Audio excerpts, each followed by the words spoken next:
Di sini juga kita terima beberapa aduan yang melibatkan lalu lintas dan kebersihan juga. Yang itulah tujuan utama juga kita nak menyusun balik di sini.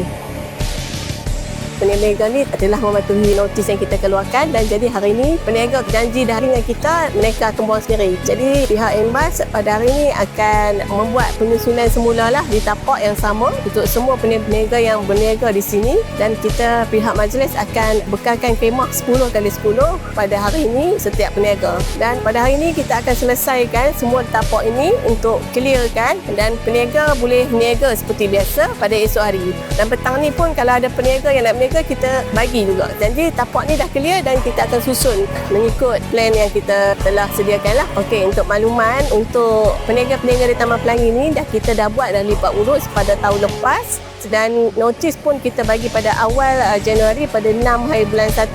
Kita masih bagi peluang dan ruang lagi kepada peniaga sehingga hari inilah. So lepas ni kita akan pergi ke lokasi Taman Budiman, Taman Wira dan yang berkaitan lah. Petang ni dapat khemah boleh terus berniaga. Peniaga selepas ini lepas habis berniaga kena simpan lah khemah dan peralatan perniagaan selepas waktu perniagaan mereka kena simpan dan bawa balik. Dan ramai lagi yang ingin berniaga di tapak ni. Kita buka pada semua peniaga di kawasan Alok Star yang mana teringin nak berniaga di kawasan ni boleh hadir ke bahagian pengurusan pasar dan penjajah di tingkat 2 UTC untuk kita bagi tapak. Siapa-siapa pun boleh berniaga. Kita buka lebih kurang 20 tapak lagi lah di sini. Waktu pagi, petang kita akan tengok lah. Saya menyeru semua peniaga penjajah lah terutamanya di tepi-tepi jalan. Mohonlah lesen. Daripada permohonan lesen ni tuan-tuan kita ada rekod. Daripada rekod ni lah kita boleh bantu daripada segi perniagaan tuan-tuan. Untuk yang peniaga yang sedia ada di sini kita ada rekod dengan kita 7 orang dan peniaga-peniaga ni akan dibekalkan dengan secara percuma lah.